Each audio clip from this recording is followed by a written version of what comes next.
Приветствую вас, драгоценные подписчики и гости моего канала. Сегодня мы продолжаем изучать 9 главу книги Даниила, и в частности 27 стих, где говорится о седьминах, в частности о последней седьмине, о которой мы говорили в предыдущем видео.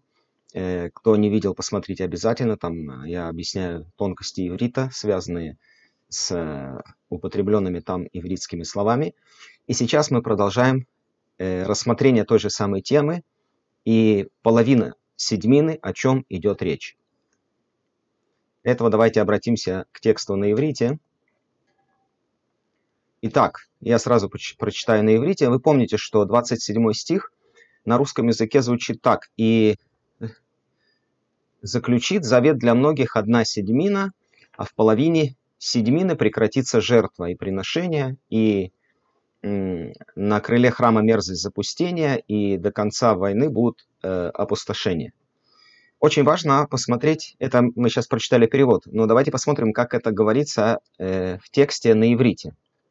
Мы знаем, что на другие языки был перевод сделан с иврита, потом с иврита был сделан перевод на греческий, с греческого на другие языки, или на латыни и так далее. И поэтому произошли некоторые изменения в написании, во время перевода произошли некоторые изменения, которые привели к искажению, частичному искажению смысла текста. Поэтому давайте будем смотреть, как это звучит в оригинале. И 27 стих, если говорить дословно, я буду просто читать дословно, как это звучит на иврите, то мы увидим, что смысл проясняется, и он отличается от того, который принято понимать. Итак, 27 стих. «И усилила завет для многих одна седьмина, и половина седьмины прекратит жертву и приношение, и на крыле мерзости запустения». Ну и так далее. Это вот основной момент, который я хочу обратить внимание. Еще раз.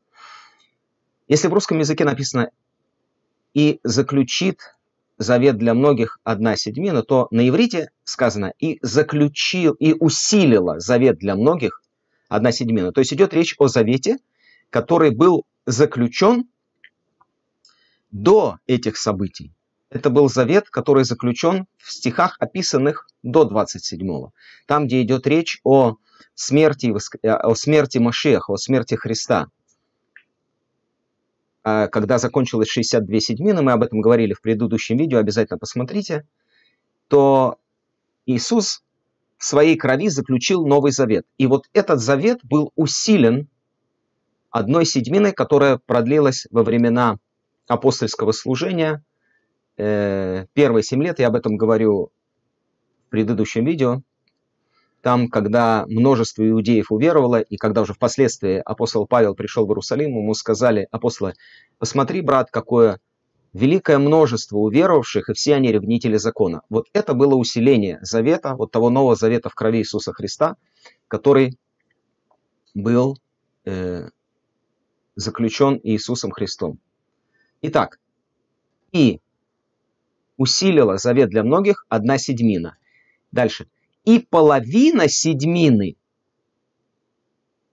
прекратит жертву». Итак, обратите внимание, что здесь написано одна седьмина и половина седьмины. То есть это не та же самая седьмина, то есть не половина той же самой седьмины, которая усилила завет, а это половина другой седьмины. И еще раз, давайте обратим, здесь очень важно понять, как это звучит на иврите и смысл текста. «И усилила завет для многих одна седьмина, и половина седьмины прекратит жертву». То есть, посмотрите, идет речь о седьмине, которая усилила завет,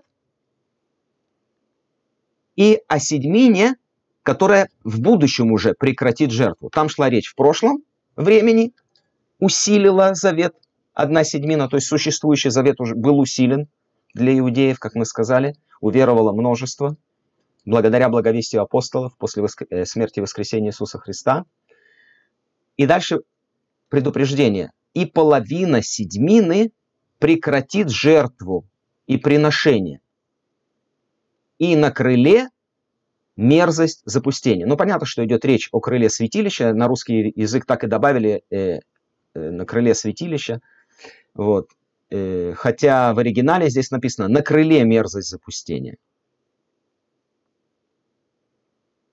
Не говорится конкретно слово святилище, но понятно, о чем идет речь.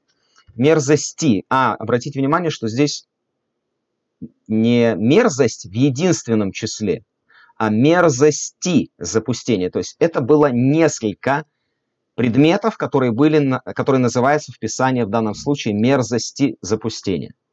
И о чем идет здесь речь, очень важно. Почему? Потому что сам Иисус Христос, Он говорил об этом, и Он, упоминая этот момент, Он сказал о том, что когда увидите мерзость запустения, реченную через пророка Даниила.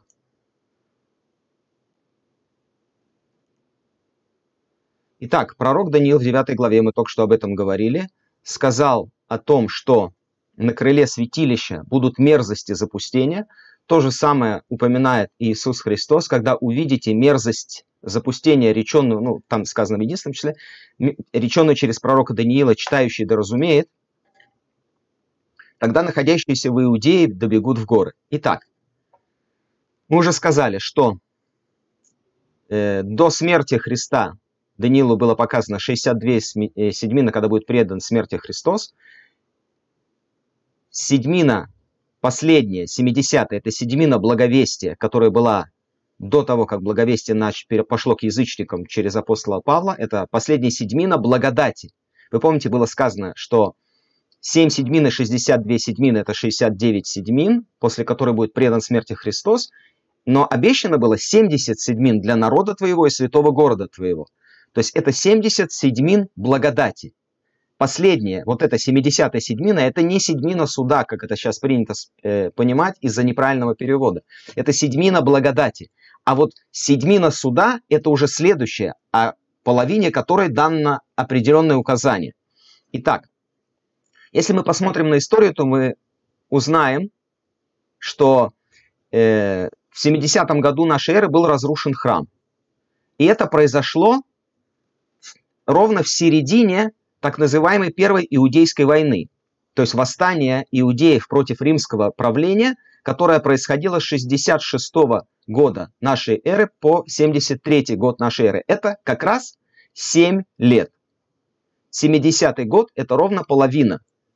То есть это 7-летний период, уже который связан не с благодатью, как 70 седьмин, а с судом. И вот эта седьмина, в которой была прекращена жертва. В 70-й год был разрушен храм. И там сказано мерзости запустения на крыле. И давайте сейчас обратимся просто к другим источникам и посмотрим, что об этом, допустим, написано в Википедии, об этом моменте. Если мы посмотрим в Википедии о разрушении второго храма, вот я даже взял такое, сделал ссылочку, и мы здесь видим, что начало антиримского восстания 66-73 год, Первая Иудейская война, ознаменовалась прекращением регулярных жертв за благополучие римского императора. То есть Иисус Христос дал ученикам конкретные указания, что последняя седьмина, не 70-я, а уже после 70-й, мы сказали, что 70-я седьмина это была еще седьмина благодати. Она закончилась во времена апостолов. И потом начались уже годы суда. И с 66 года по 73 год была Первая Иудейская война, это 7 лет. Из чего она началась? Было прекращение регулярных жертв за благополучие римского императора. Вы помните, там написано, что прекратится жертва и приношение. Итак, указание Иисуса Христа было на то, чтобы ученики обратили внимание, что седьмина суда связана с прекращением определенной жертвы. Но это не единственная жертва, которая была прекращена. В начале восстания, с этого как бы и официально началось восстание, была прекращена вот эта жертва за благополучие императора. И это было известно. То есть ученикам должен был прозвенеть звоночек. Жертва. Скоро будут мерзости запустения, когда надо бежать. Это очень важный момент. Итак, в этот момент, когда в Иерусалиме происходила междоусобная борьба между различными религиозными партиями за управление Иерусалимом и кто возглавит восстание фактически и против римлян. Было несколько партий, одна из которых находилась под руководством Симона Бар-Геора. Шимон Бар-Геора, и там был еще Иоанн Гискальский, Йоханан Мигуш-Катив на иврите. То вот этот самый Иоанн Гискальский, Йоханан Мигуш-Катив, Мигуш-Халав, слегка, не Гуш-Катив, а Гуш-Халав. Иоанн из Гуш-Халав, Иоанн Гискальский. Укрепился в храме. То есть Иерусалим был поделен различными партиями на, каждая партия захватила определенную часть Иерусалима, и вот Иоанн Гискальский захватил часть Иерусалима, на которой находился храм, то есть храмовую гору захватил. И там вот мы читаем, укрепился в храме в ходе сопернической борьбы с Шимоном Бар-Георой, он соорудил на углах храмового здания башни. Сразу мы вспоминаем о том, что было сказано не мерзость запустения, когда будет там у Даниила написано, а мерзости запустения. И вот были сооружены здания, на храме были сооружены башни, из которых можно было обстреливать нападающих и укрываться от стрел, которые были выпускаемы в них. По иудейскому закону, по Торе, все, что связано с храмом, это святое. Там не могло и не должно было быть никаких надстроек, никаких достроек. Все, что достроено по человеческому разумению без указания Божия, это считалось мерзостью. Вы помните, что когда Бог говорил Моисею построить, когда вы будете строить скинию, когда будете строить жертвенник, то, говорит, не сооружайте его из тесаных камней, сооружайте его из земли или из неотесанных, необработанных камней, потому что все, на что вы наложите ваши орудия труда, обрабатывая в жертвенник, будет оскверниться. То есть то, что они сделали надстройки на храмовой стене, считается, что это была западная стена, которая, вот этот крыло храма, это на западном крыле храма было построено, 4 эти башни.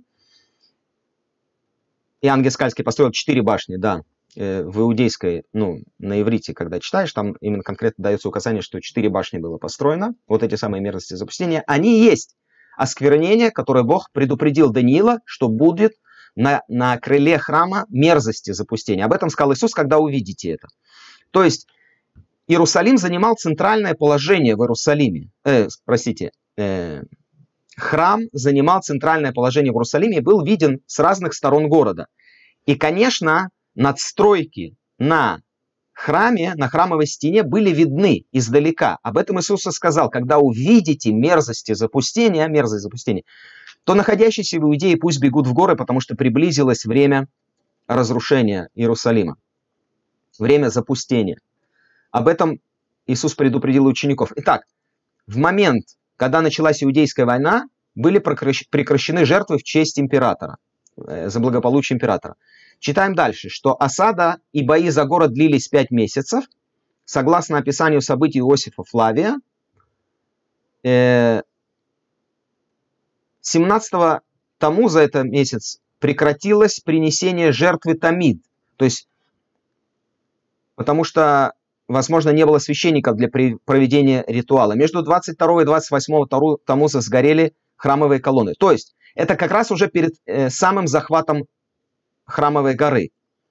Потому что овладеть храмовой горой римлянам удалось 9 ава. Это вот как раз сейчас в августе. Вот сегодня как раз в Израиле пост в память о разрушении храма. Кстати, и первый и второй храм по иудейской традиции были разрушены, как считается, в один и тот же день, просто в разные годы. Первый раз это было разрушено войсками Навуходоносора, а во второй раз это было вот в тот же самый день, 9 числа месяца Ава. Это как раз сегодня, по иудейскому летоисчислению, был разрушен второй храм римскими войсками. Итак, мы видим, что как раз перед самым разрушением, или когда была захвачена храмовая гора уже римлянами, прекратилась еще одна жертва, жертва Тамид. То есть постоянная жертва, которая приносилась уже не за императора, а за милость к Израилю. Теперь, посмотрите, что ученики были предупреждены Иисусом, что вот эта седьмина последняя, не 70-я, еще раз, потому что это всегда путаница с этим, а вот седьмина суда, 70 седьмин, это были седьмины милости. Вот эта седьмина, о которой идет речь, это была седьмина бедствия. И она связана с жертвами. Там упоминается, будет прекращена жертва, что половина седьмины прекратит жертву и приношение. То есть мы видим, что и начало седьмины, и ее середина, вот эта половина, ознаменовались прекращением определенной жертвы. То есть ученикам была дана информация Иисусом для правильного понимания книги Даниила, чтобы они могли спасти жизнь свою и жизнь близких им, и всех, кто уверовал, все, кто были предупреждены апостолами, что в этот момент надо бежать. То есть я еще раз повторю, в тот момент, когда была прекращена жертва в честь императора в храме, ученики как раз должны были вспомнить о том, что Иисус сказал, что скоро будет мерзость запустения, реченная через пророка Даниила. И надо было, и у пророка Даниила идет речь о половине седьмины. То есть половина седьмины должны появиться мерзости запустения. Итак, от прекращения жертвы в честь императора до появления мерзости и запустения, которые в 70-м же году были построены вот этим Симоном Бар-Георой, его приспешниками, как раз прошло 3,5 года. Это как раз половина седьмины. И вот в этот момент, когда со всего Иерусалима было видно, что на Храмовой горе, плюс то, что там шла война, убийства, все, что там происходило, они друг с другом воевали, убивали друг друга, и были построены вот эти надстройки на Храмовой стене, для учеников Иисуса, для всех, кто это слышал, было сразу понятно. Вот оно. Это мерзость, это осквернение храма. Вот они, эти мерзости, запустения, о которых предупредил Иисус, что в этот момент надо бежать. Именно, что самое интересное, что в этот момент Веспасиан, тогда еще окружал Иерусалим, он был отозван в Рим, потому что умер император римский, и Веспасиана призвали, чтобы поставить его императором. В этот момент как раз была единственная возможность сбежать из Иерусалима, потому что как раз проходила перегруппировка войск, Веспасиан ушел, войска римские еще не нападали, они ждали, пока иудейские повстанцы сами друг друга перебьют, что в конце концов практически и произошло. И к власти в этот момент войска возглавил Тит, сын Веспасиана. И вот этот период, когда были построены надстройки на храмовой стене, на крыле святилища, как написано, и войска Тита еще не атаковали Иерусалим, была возможность сбежать, покинуть Иерусалим. О чем Иисус предупредил, что находящиеся, кто на крыше, там, не сходи взять, что в доме, бегите все из Иерусалима, бегите из Иудеи, бегите в горы. Единственные горы по отношению к Иерусалиму, Иерусалим сам на горе, единственные горы, в которые можно было бежать, это горы, уже находящиеся на восток от Иерусалима, уже со стороны Идумеи, со стороны Иордании. Вот в ту сторону надо было бежать, ну, современной Иордании. Итак, подводя итог, мы скажем, что в пророчестве Даниила было четко показано о предстоящем бедствии, о разрушении второго храма, перед этим о смерти Христа, о Новом Завете, заключенном в его крови, об усилении этого завета во времена апостолов. Все четко пророчески было предсказано, все четко исполнилось. Мы читаем об этом уже подробно в Новом Завете. Иисус предупредил своих учеников о том, что будут мерзости запустения, которые они должны увидеть. Внутрь храма невозможно было заходить простым людям, и если бы мерзость запустения была внутри храма, тогда бы ее никто не видел. Иисус сказал, когда увидите, то есть они могли это видеть, и это были как раз вот эти надстройки, о которых мы прочитали. И находящиеся в Иудее должны были сбежать, и это была единственная возможность вот в тот момент сбежать, потому что смена власти в Риме, и Иисус об этом сказал ученикам. Итак, вот о чем говорит 27 стих. И здесь не говорится о завете, якобы заключаемом евреями с антихристом. Это вообще, мы уже говорили об этом, это антисемитские выдумки. Потому что если мы внимательно читаем пророков, мы об этом будем говорить дальше, в других видео, разбирая пророческие видения, которые были даны пророкам израильским, и мы читаем их в Библии. Там Захария, Осия, другие. Иаиль, Иезекииль, то мы видим, что пророческое откровение было о том, что Антихрист как раз-таки будет воевать с Израилем. И будет захвачен Израиль, и будет бедствие и разрушение. И только сам Иисус Христос придет и остановит эти страшные события, бедственное время для Иакова, которое называется. В которое Иисус именно придет, когда они возопьют к Нему, и Он придет и спасет их. Об этом будем говорить дальше, поэтому кто еще не успел подписаться на мой канал, подписывайтесь, ставьте лайки, пишите комментарии. Я очень благодарен всем, кто пишет ободряющие комментарии. Это действительно мотивирует на подготовку новых видео. Поэтому спасибо всем, кто отмечает это видео лайком, пишет комментарий, посылает это друзьям, знакомым, чтобы умножилось видение, чтобы люди знали истинный смысл Писания. Потому что, к сожалению, есть некоторые моменты из-за неточности перевода, которые привели к разным идеям, которые сегодня настолько укрепились в христианстве, что я даже знаю ивритоговорящих пасторов, которые, не вдаваясь в суть текста, зная иврит, читая на иврите, они все автоматически принимают вот эту ложную теорию о том, что якобы вот этот завет, который усилит седьмина, это якобы завет с антихристом, это высосано из пальца, это вообще неправда, этого нет там. Мы говорили конкретно об этих вещах в предыдущих видео, поэтому кто не смотрел, обязательно смотрите. Итак, спасибо всем, благословения Господних и до новых встреч.